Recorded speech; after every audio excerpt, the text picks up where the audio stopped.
اللہ میں بہت تھک چکا ہوں، جنہیں اپنا سمجھا وہی پرائے نکلے، جن کے لیے راتوں کو جاگتا رہا اور روتا رہا وہی میری بے بسی کا مذاق اڑاتے رہے۔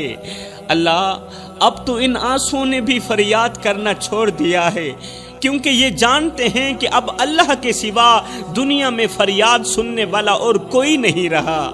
اللہ تو نے کہا تھا کہ تو 70 ماؤں سے بڑھ کے محبت کرنے والا ہے، تو 70 ماؤں سے زیادہ محبت کرنے والا ہے، تو پھر آ جانا، مجھے اس محبت سے لپٹا لینا، کیونکہ اب انسانوں کی دنیا میں میری ہستی بس بوجھ بن چکی ہے۔ اللہ میں جس راستے پہ چلا دھوکے نے میرا استقبال کیا، جس ہاتھ کو تھامبا اسی نے مجھے کاٹا، اور جب میں چیخا، جب میں درد سے کراہیا تو لوگ بولے کمزور ہو گیا ہے تو، کمزور ہو گیا ہے، بزدل ہو گیا ہے تو، اس لیے تو رو رہا ہے۔ میری ماں نے مجھے دعا دی تھی کہ بیٹا کبھی کسی کو دکھی نہ کرنا، پر کاش وہ یہ بھی دعا دے دیتی کہ کوئی میرے بیٹی کو بھی دکھی نہ کرے، کوئی میرے لال کو بھی دکھی نہ کرے۔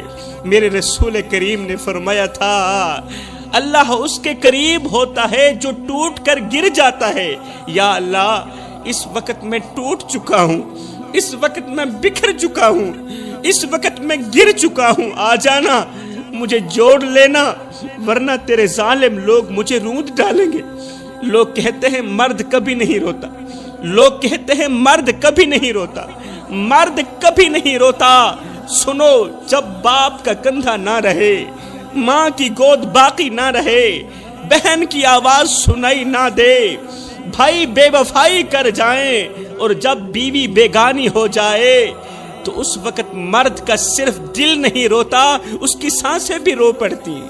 مرد کیوں نہیں روتا؟ مرد رلایا جاتا ہے، مرد تڑپایا جاتا ہے۔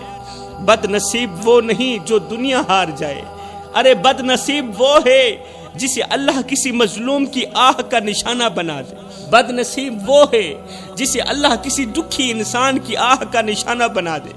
کبھی کسی کے صبر سے نہ ٹکرانا، کیونکہ جس کے ساتھ اللہ ہوتا ہے نا، اس کی خاموشی بھی قیامت بن جاتی ہے۔ اور ہاں ایک بات اور، کسی مظلوم پر ظلم ہوتے ہوئے دیکھ کر خاموش مت رہنا۔ بڑے ہی افسوس کے ساتھ کہنا پڑ رہا ہے جوانوں، مسجد اقصی کے صحن میں لاشیں بچتی رہیں اور تم خاموش تماشائی بنے رہے۔ نبیوں کی سرزمین خون سے تر ہوتی رہی، اور 57 ملکوں کے حکمرانوں کی غیرت بے غیرتی کے قبرستان میں دفن ہو گئی۔ کاش فلسطین جیسی مائیں پوری دنیا میں ہوتی، کاش فلسطین جیسی مائیں پوری دنیا میں ہوتی، تو آج ہماری نسلیں کسی فلمی ایکٹرز کے پیچھے نہ چلتی، بلکہ حضرت عمر فاروق کے قدموں کے نشان ڈھونڈتی۔ اگر فلسطین اور غزہ کی مائیں پوری دنیا میں ہوتی تو آج میری قوم کے نوجوان سیدنا عمر فاروق کے قدموں کے نشان ڈھونڈ رہے ہوتے۔ فلسطین کی وہ ماں جس کے 5 بیٹے اس کی آنکھوں کے سامنے ملبے تلے دفن ہو گئے، نہ کفن ملا نہ جنازہ، بس ریت پتھر اور چیخیں، مگر وہ ماں روئی بھی تو صرف اللہ کے آگے۔ اس نے کہا یا اللہ تو نے دیا تھا، تو نے ہی لے لیا، بس اب مجھے صبر دے کہ میں اپنے شہید بچوں کو ہمیشہ کے لیے بھول جاؤں۔ جوانوں، فلسطین کی اس ماں کی چیخیں آج اگر حضرت عمر فاروق کے کانوں میں پڑ جاتی تو خدا کی قسم اسرائیلی اپنی پیدائش پر افسوس کرتے، زمانہ دیکھتا کہ اسرائیلی اپنی پیدائش پر لعنت کرتے۔ آج اگر حضرت عمر فاروق کے کان میں آواز پڑتی تو حضرت عمر فاروق کے ہاتھ میں تلوار ہوتی، وہ فلسطین کی سرزمین پر کھڑے ہو کر بلند آواز سے کہتے اے اقصی تو گھبرا نہیں، تیرا عمر آ گیا ہے۔ جہاں مظلوم روئے وہاں عمر خاموش نہیں رہ سکتا۔ آج عمر فلسطین کے بچوں کی لاشیں نہ دیکھ سکتے، آج وہ امت کے حکمرانوں کا گریبان پکڑ کر جھنجھوڑ کر کہتے اٹھو، جب تک اقصی قید میں ہے تمہاری نیند حرام ہے، جب تک عمر زندہ ہے، جب تک مسجد اقصی قید میں ہے، اس وقت تک تمہاری نیندیں حرام ہیں، تم نہیں سو سکتے۔ مگر افسوس آج وہ چیخیں امت کے کانوں سے ٹکرا کر واپس جا رہی ہیں اور امت خواب غفلت میں سو رہی ہے۔ آج فلسطین کی ماں اپنے بیٹوں کی لاشیں اٹھا کر بھی یہی کہتی ہیں کہ میرے بیٹے مرے نہیں، وہ زندہ ہیں، وہ جنت کے دروازے پر میرا انتظار کر رہے ہیں۔ یہ فلسطین کی مائیں ہیں، جب بیٹے کی لاش دیکھتی ہیں تو کہتی ہیں الحمدللہ میرے بیٹے نے اپنی ماں کو سرخرو کر دیا ہے۔ ایک طرف وہ مائیں ہیں، آج ہماری ماں کا حال یہ ہے، آج اگر فلسطین کے لیے بیٹے کی آنکھ نم ہو بھی جائے تو ماں کہتی ہے چپ رہو بیٹا، کوئی بات نہیں، زمانہ بہت خراب ہے۔ میں نے کہا بی بی زمانہ ٹھیک کب تھا؟ جب کربلا کی سرزمین پر نیزے چلے تھے تب بھی تو نبی کی اولاد سر کٹوا کر حق کی گواہی دے رہی تھی نا۔ اس وقت بھی مائیں زندہ تھیں، اس وقت بھی باپ تھے، مگر نہ ماؤں نے روکا نہ باپ نے روکا، کیونکہ وہ جانتے تھے کہ یہ قربانی صرف خون کی قربانی نہیں، یہ غیرت کی قربانی بھی ہے۔ دل کے کانوں سے سنیے گا میری قوم کے جوانوں، کبھی بھی 5 موقعوں پر عبادت مت کرنا، ثواب کی جگہ گناہ ملے گا۔ پہلا موقع کبھی بھی بوڑھے باپ کو دکھ دے کر نماز نہ پڑھنا، بوڑھے باپ کی آنکھوں سے آنسو نکال کر نماز نہ پڑھنا، ثواب کی جگہ گناہ ملے گا۔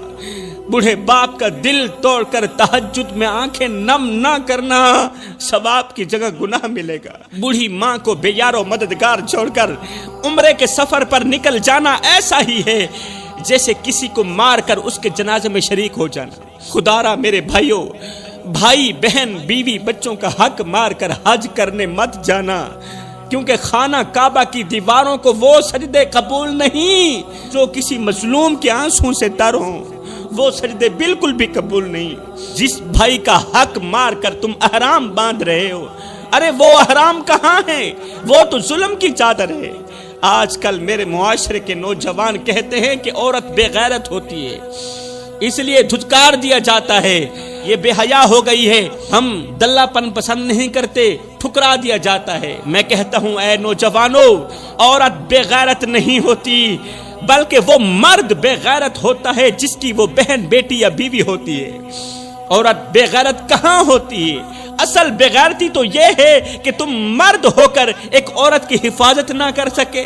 جب وہ ماں بن کر تمہاری گندگی صاف کرتی تھی تب تو وہ بے غیرت نہیں تھی، جب وہ بہن بن کر تمہارے کپڑے دھوتی تھی، تمہارے جوتے صاف کرتی تھی تب تو وہ بے غیرت نہیں تھی، جب وہ بیوی بن کر تمہارا غصہ، تمہاری چپ، تمہارا غرور سہتی ہے اس وقت بھی وہ تمہاری عزت ہوتی ہے، اور جب وہ تم سے اپنا حق مانگنے کے لیے آواز بلند کرتی ہے تو تمہیں اس کی غیرت یاد آ جاتی ہے۔ غیرت کا وزن عورت کے دوپٹے سے نہیں مرد کے کردار سے ناپا جاتا ہے، اور جب عورت بگڑ رہی تھی تو اس وقت مرد کہاں مر گیا تھا؟ جس نے وقت پر عورت کا ہاتھ نہیں تھاما تھا، جس نے وقت پر عورت کو سمجھایا نہیں تھا۔ ایمان سے بتاؤ عورت کے ہاتھ میں موبائل کس نے دیا؟ عورت نے دیا؟ نہیں، مرد نے دیا۔ عورت کو با اختیار کس نے بنایا؟ عورت نے بنایا؟ نہیں، مرد نے بنایا۔ تم نے اسے موبائل تحفے میں دیا، اور جب اس نے اسی موبائل پر ناچنا شروع کیا تو تمہاری غیرت جاگ گئی۔ تم نے ہی اسے ماڈرن بننے کا مشورہ دیا کہ ماڈرن لڑکیاں ہمیں بہت زیادہ پسند ہیں، اور جب اس نے ماڈرن کا لباس پہنا تو تم نے کہا بے غیرت ہو گئی ہو، تم نے کہا بے حیا ہو گئی۔ اور نادانو، تم نے ہی تو اسے ناچنے کا مشورہ دیا تھا، تم نے ہی تو اسے پینٹ شرٹ پہننے کا مشورہ دیا تھا، تم نے ہی تو اسے ماڈرن بننے کا مشورہ دیا تھا۔ اگر عورت چپ چاپ تمہاری بات سہتی رہے تو وہ اچھی ہے، اور اگر کسی بات کا جواب دے دے تو تم کہتے ہو عورت بے ادب ہو گئی ہے۔ عورت جب تک برداشت کرتی ہے تب تک تم مرد کہلاتے ہو، اور جس دن وہ سوال کرتی ہے اس دن تمہاری غیرت جاگ جاتی ہے۔ دوسری طرف بڑے ہی افسوس کے ساتھ کہنا پڑ رہا ہے، آج کل کی لڑکی ماں باپ کی عزت کو مٹی میں روند کر کسی آوارہ لڑکے کے ساتھ پکنک پہ جا رہی ہے، ہوٹلوں پہ مل رہی ہے، تنہائی کو محبت سمجھ بیٹھی ہے۔ کسی راہ چلتے آوارے نے کہہ دیا تھا کہ تم بہت کیوٹ لگتی ہو، تم بہت اچھی لگتی ہو، اسے لگا کہ وہ شہزادہ ہے، وہ تو مجھ سے محبت کرنے والا، وہ تو عشق کرنے والا ہے، اس لیے تو وہ کہتا ہے کہ تم مجھے کیوٹ لگتی ہو، تم مجھے اچھی لگتی ہو۔ ماں باپ کی عزت کی دھچیاں اڑا کر اس آوارے کے پیچھے بھاگ نکلی۔ 6-7 دن تو بڑے پیار سے گزرے، 8ویں دن فلمی محبت کے بعد 9ویں دن اس اجنبی کا لہجہ بدلنے لگا،